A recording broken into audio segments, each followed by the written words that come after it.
Churchill only wages this war against the German people to save the British Empire. They were the masterminds behind Hitler's military campaigns, commanding vast armies, shaping strategies, and holding immense power. But when the war ended, everything changed. Did they pay for their actions or escape accountability? What happened to Germany's top field marshals after World War II?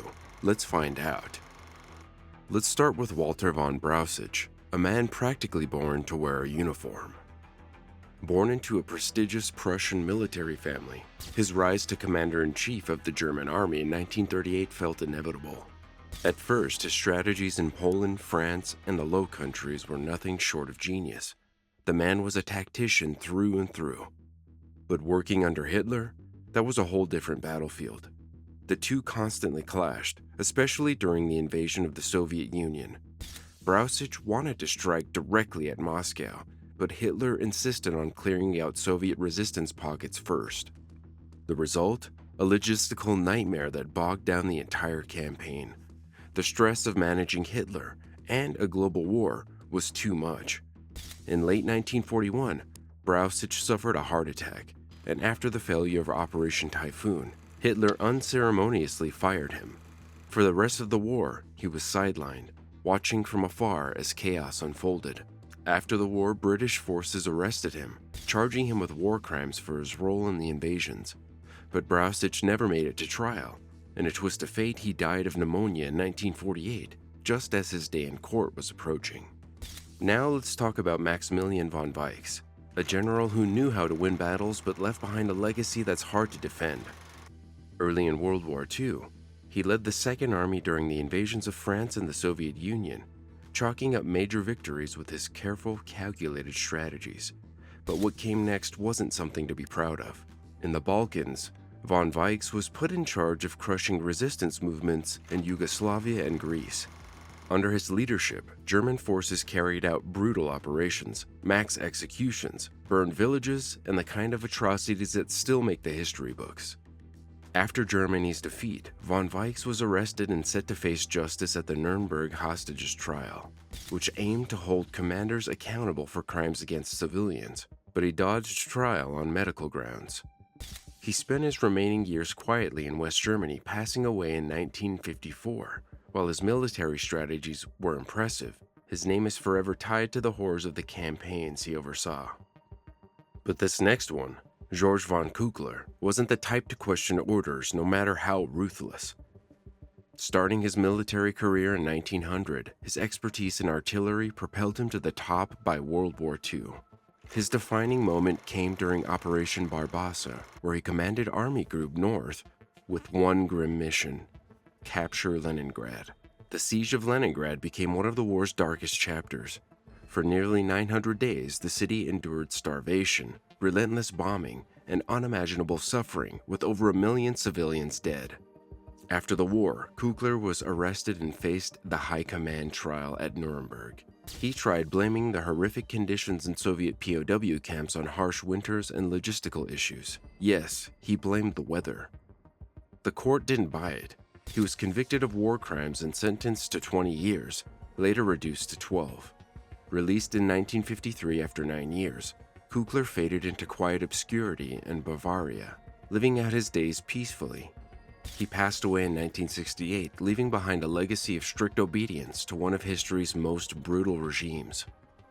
Next up, Wilhelm Ritter von Lieb was a throwback to an earlier time.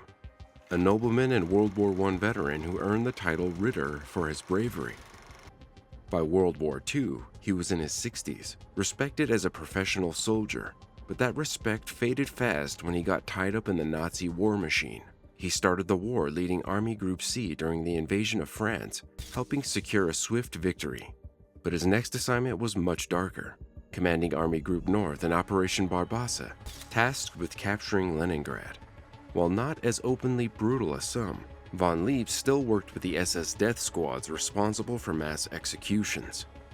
Privately, von Lieb opposed the Barbarossa Decree, which called for killing Soviet commissars and mistreating prisoners. But instead of standing his ground, he passed the orders along, It's like complaining about a terrible boss but still doing exactly what they ask, only with horrifying consequences. By 1942, he'd had enough and asked Hitler for more independence or retirement. Hitler wasn't one for negotiations, so von Lieb was dismissed and spent the rest of the war quietly on his estate. After the war, von Lieb was put on trial for passing criminal orders. His defense? He was just following orders.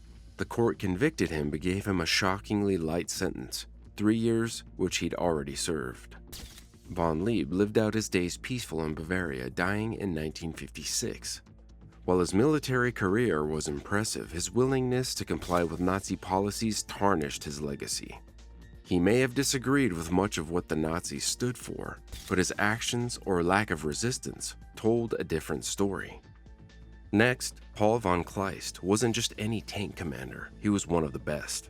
If you've ever marveled at the speed and coordination of Blitzkrieg, you've seen Kleist's work in action. During the invasion of France, his 1st Panzer Group spearheaded a lightning-fast assault, slicing through French defenses like a hot knife through butter. And if you're wondering how devastating he was on the battlefield, just ask the Red Army. His leadership in the Soviet Union led to massive encirclements at Kiev and Uman, capturing hundreds of thousands of soldiers in one fell swoop. But war isn't all glory. Kleist's campaigns hit serious roadblocks, literally. The vastness of the Soviet Union and brutal Russian winters weren't exactly panzer-friendly. His attempts to capture the Caucasus oil fields fizzled out, and by 1944, Hitler decided he'd had enough of his generals failing to achieve the impossible. Kleist was dismissed, another victim of the Führer's paranoia. Kleist's post-war life was anything but quiet retirement. Arrested by the Allies, he was handed over to Yugoslavia, where he was sentenced to 15 years for war crimes. Then, in a grim twist, the Soviets came calling. Extradited to the USSR, Kleist was slapped with a 25-year sentence in a labor camp. Conditions were brutal, and he died of heart failure in 1954, making him one of the highest-ranking German officers to perish in Soviet captivity. Let's talk about Albert Kesserling, also known as Smiling Albert. Don't let the name fool you. While he seemed cheerful, his actions during the war were far from lighthearted. Starting as an artillery officer in World War I, Kesserling worked his way up to become one of Nazi Germany's top commanders. He led air campaigns in Poland, France, and the Battle of Britain before moving to Italy to defend against the Allies. In Italy, Kesserling's strategies slowed the Allied advance for over a year. He used the country's tough terrain and built the Gustav Line, a strong defensive position. Battles like Monte Cassino became infamous, showing Kesserling's skill at making life incredibly difficult for the Allies. Even his enemies admitted he was a clever strategist. But Kesserling's story has a darker side. In 1944, 335 Italian civilians were massacred in the Ardeatine caves as punishment for a partisan attack on German soldiers. Though higher-ranking SS officers gave the order, Kesserling's role as the regional commander made him party responsible. After the war, Kesserling was convicted of war crimes and sentenced to death. However, his reputation for military skill and some influential supporters helped get his sentence reduced to life imprisonment. He was released in 1952 because of poor health. In his later years, Kesserling tried to defend his actions in his memoir, A Soldier to the Last Day. Kesserling died in 1960, leaving behind a legacy of impressive military tactics, but also deep moral failings. We can't forget Walter Model, who didn't earn the nickname Hitler's fireman for nothing. Whenever things were falling apart on the front line, and they often were, he was the one sent to fix it. He wasn't a flashy commander, but he was dependable, ruthless, and incredibly loyal to Hitler. Model's career was full of crisis management. On the Eastern Front, he managed to hold off Soviet forces after the disaster at Kursk. Later, during the Battle of the Bulge, he led Germany's desperate attempt to turn the tide in the West. It failed, but Model's ability to delay the inevitable gave Germany a few more months before total collapse. By 1945, the writing was on the wall. Surrounded by Allied forces in the Ruhr pocket, Model refused to surrender. To him, surrender wasn't an option. It was a disgrace. On April 21st, 1945, he walked into a wooded area and ended his life with a single shot. His death was as grim and unyielding as his career, marking the end of a man who lived and died for the Wehrmacht. But this next field marshal, Fedor von Bock, took military duty to a whole new level. Nicknamed Der Sturber, or the Deer, for his speeches about the honor of dying for the fatherland, Bock was the embodiment of strict Prussian military tradition. His career peaked during the invasions of Poland, France, and the Soviet Union, where his disciplined and serious approach earned both respect and fear. Bock wasn't afraid to voice his opinions. During Operation Barbarossa, he clashed with Hitler over strategy.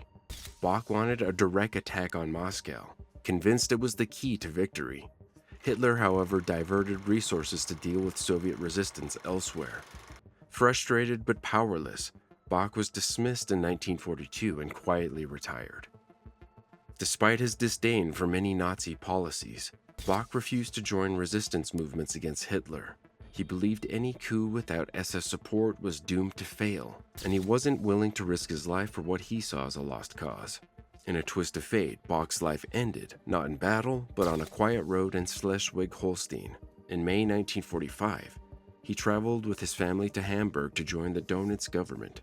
Their car was struck by a British airstrike. Bock, his wife, and his daughter were killed instantly, making him the only German field marshal to die as a direct result of enemy action. His death was both tragic and symbolic, marking the end of a life defined by unrelenting dedication to military duty. That's all for the fates of Nazi Germany's top field marshals after World War II. If you're interested in more fascinating history content, make sure to click on the next video.